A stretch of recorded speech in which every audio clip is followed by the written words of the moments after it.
The figure walked past our tent, but its footsteps sounded like cracking bones. At first I thought it was the fire collapsing. The coals outside our tent had been burning low for an hour, settling inward with soft ticks and sighs. In a forest this deep, this far from the marked trails of the reserve, every sound carried meaning. A shifting branch meant wind. A bird's wing meant night hunters. The groan of trees meant weather moving through. But this sound was none of those. Crack, a pause, then another. CRKK. Not wood snapping. Closer. Wetter somehow. Like the inside of a knuckle when you flex it too hard. Across the tent, Mateo stopped breathing. The nylon walls of the tent were thin enough that shapes outside became shadows when moonlight struck them. Right now the fabric was a dim gray membrane trembling slightly with the night air. I could see the dark line of Mateo's shoulder where he sat frozen in his sleeping bag. Another step passed along the side of the tent. Crack. This time it dragged after the step, like small bones shifting inside something that wasn't used to holding them. Mateo's whisper was barely air. "Did you hear that?" I nodded before realizing he couldn't see me. Outside, the forest held its breath. We had noticed the silence earlier in the evening, but we'd explained it away with the confidence of people who believed wilderness followed rules. No insects had sung after sunset, no owls, no rustling mammals in the leaf litter, just stillness. Now I understood it wasn't emptiness. It was avoidance. Another step. CRKTCH. The sound came right beside my head where the tent wall curved downward to the ground. The nylon brushed my shoulder, cool and slightly damp from the forest air. I could smell the faint chemical tang of the fabric mixed with wet soil and old leaves. The shape outside moved slowly past. Moonlight revealed the outline. Tall, too thin. The movement was wrong. Not stumbling, something worse. Controlled, but stiff, like a marionette learning gravity. Crack. Something inside it shifted. Mateo sucked in a breath.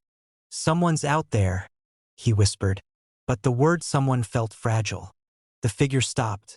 The shadow paused beside the tent. Through the fabric I could see the outline of what should have been a head tilting slightly, as if listening to the sound of our breathing. I tried to quiet mine. The air inside the tent thickened with held fear. Every inhale felt loud. Every exhale like a confession. Outside something adjusted. CRKKK. A cascade of tiny pops traveled through its body. The shadow lurched slightly forward, correcting itself with slow precision. Mateo leaned closer to the tent wall. "Hey," he said softly. "You lost." The forest swallowed the words. The figure did not respond. Instead it took another step. Crack.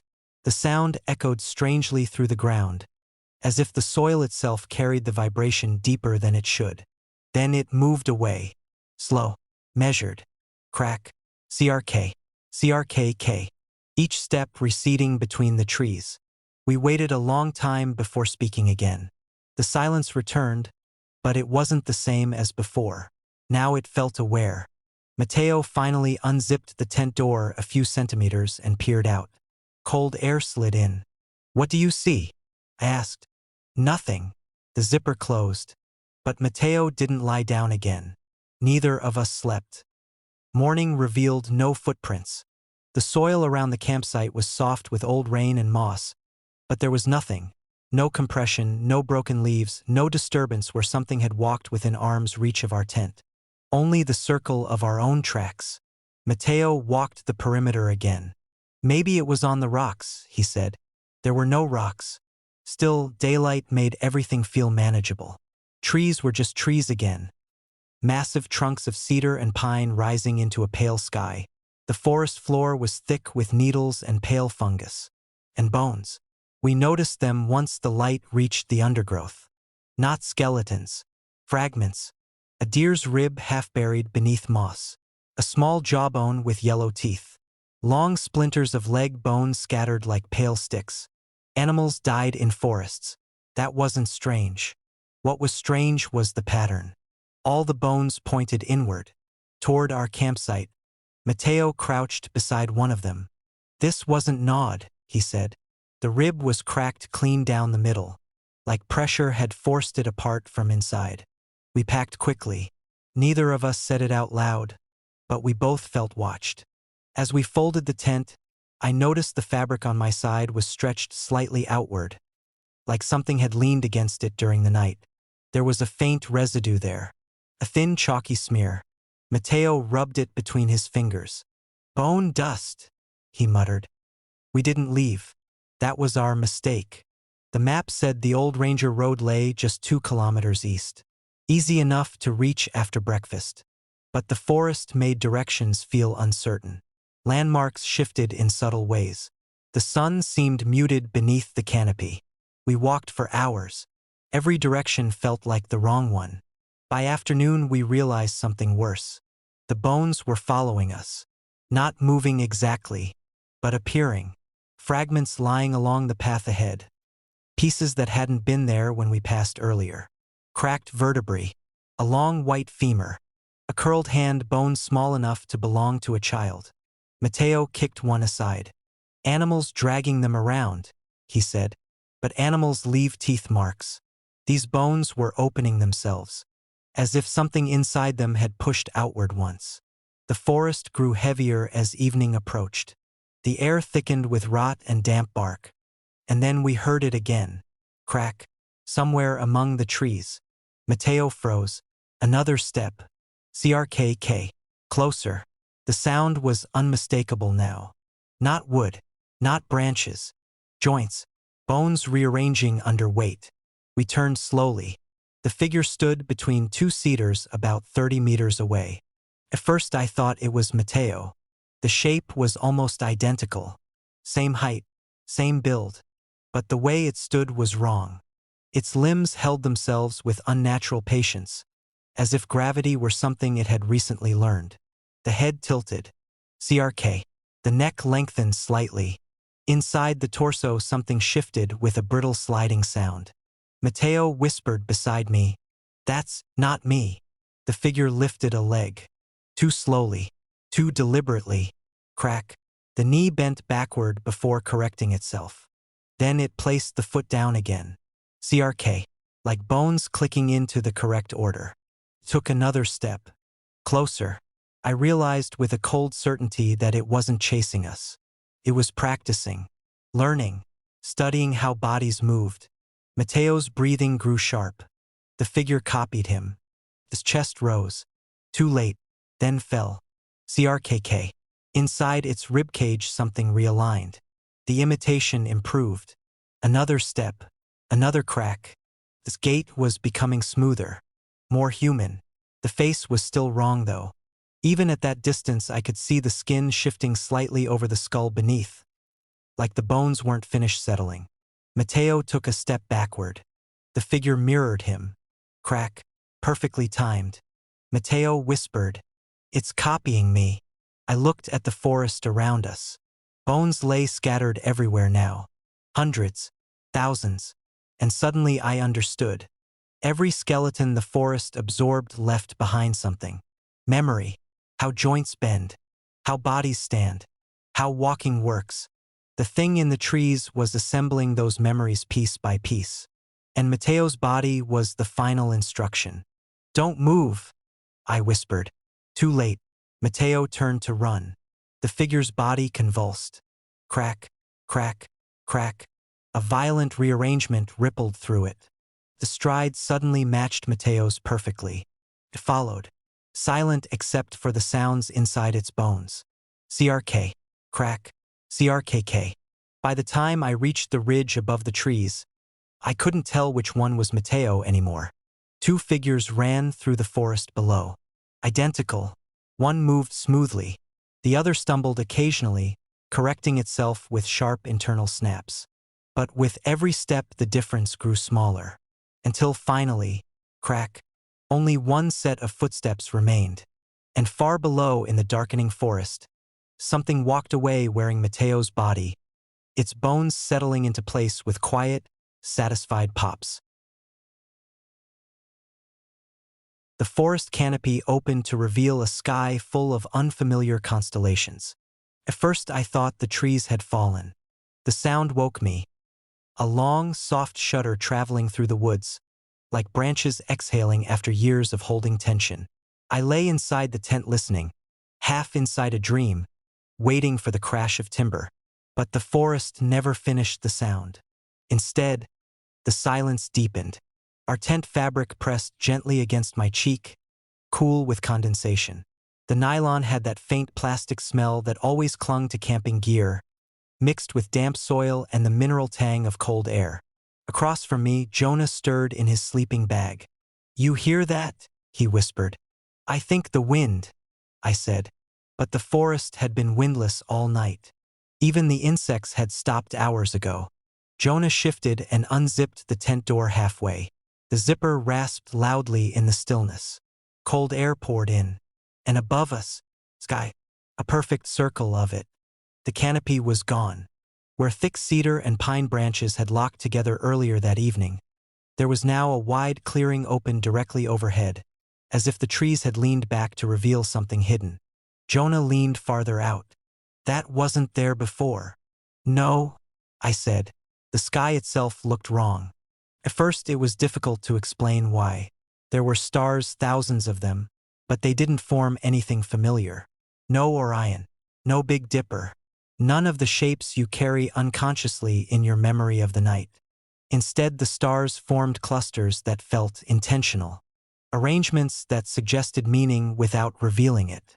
Lines bent at strange angles, curves that almost resembled letters.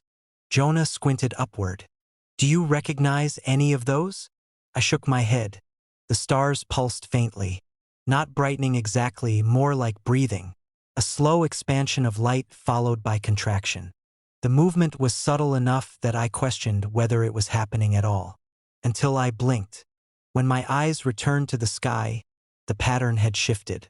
Only slightly, but enough. Jonah inhaled sharply. "Did that move?" "I think so." We watched longer. The forest around us remained completely silent.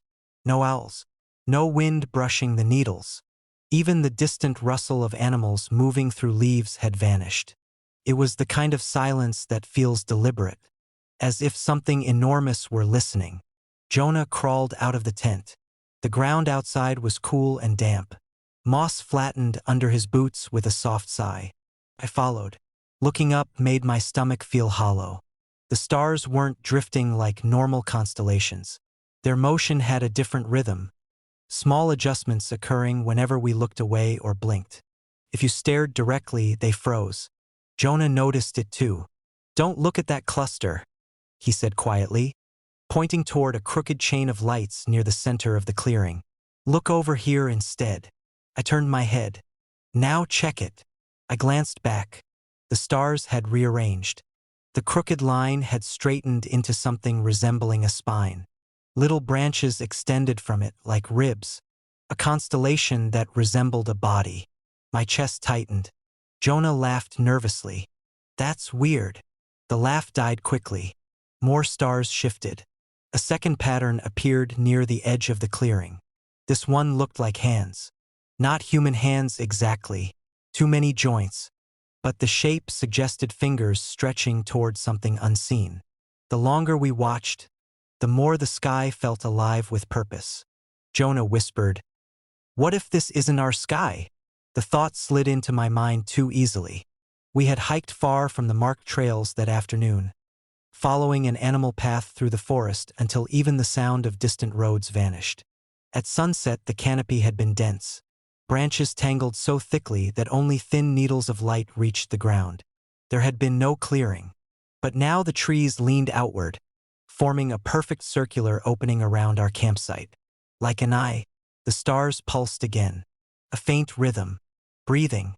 Jonah sat down on a fallen log and kept staring upward. "They're forming something," he said. "What?" "I don't know yet." We watched until our necks ached. Gradually, the patterns became more coherent. The spine shape lengthened. The hands rotated. Other stars aligned themselves around those forms like punctuation marks in a language that felt ancient and mathematical. The worst part wasn't their movement. It was the familiarity. The longer I stared, the more certain I became that I almost recognized the arrangement. Not from astronomy. From somewhere deeper. Like a memory I had forgotten on purpose. Jonah rubbed his temples. I feel like I've seen this before. Where? I don't know. The stars shifted again. This time the movement was larger. The spine constellation tilted downward. Toward us. The hands followed. My skin prickled. The forest responded too. Somewhere among the trees, branches creaked as if adjusting position. Not falling. Repositioning. The clearing widened slightly. More sky revealed itself. Jonah whispered, "It's not random." "What do you mean?" He pointed. "The patterns are repeating." I squinted upward. He was right. Certain star clusters appeared again and again at different scales. Smaller versions of the same shapes nested inside larger ones. Like instructions repeated for emphasis. Jonah's voice trembled. "It's a diagram." Of what? I didn't ask. Part of me already knew. The spine constellation bent again. Now it looked unmistakably like a human figure lying flat. Arms spread. Head tilted toward the center of the sky. The smaller patterns around it formed arrows. Or pathways. My stomach turned. "They're showing something," Jonah said. "Or teaching something." The forest floor shifted slightly beneath our feet. Not an earthquake. Something softer. Like roots moving underground. Jonah grabbed my arm. "Look at the trees." The trunks surrounding the clearing had leaned inward again. Just a little. Reducing the circle of sky. Guiding our view. Framing the constellations exactly in the center. It wasn't random. The forest was positioning us. The sky pulsed brighter. And suddenly the figure in the stars changed. The limbs bent. The hands rotated. The head turned slightly. Not lying down anymore. Standing. The shape mirrored Jonah. His posture. His height. His proportions. I felt the blood drain from my face. "Jonah!" He didn't respond. He was staring upward with the hollow concentration of someone watching themselves in a mirror. The stars shifted again. Now the figure lifted an arm. Jonah lifted his. Not consciously. Just slightly. As if following a suggestion. The sky brightened. Around the human-shaped constellation, thousands of smaller stars arranged themselves into branching lines.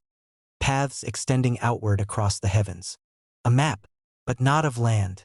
Of bodies, movements, positions, instructions. Jonah whispered something. I couldn't hear it at first. Then he repeated it louder. "It's remembering me." The forest floor trembled again. Roots pushing upward beneath the soil. Slowly, patiently, as if preparing a place for something to stand. I tore my gaze away from the sky. But even without looking, I could feel the constellations shifting above us. Refining their shape, adjusting their angles. Practicing. When I looked back up one last time, the figure in the stars had changed again. It was no longer shaped like Jonah. It was shaped like me. And all around it, the smaller constellations pulsed in quiet sequence. Like steps in a ritual. Teaching the sky how to move our bodies long before the forest finished learning how to grow them.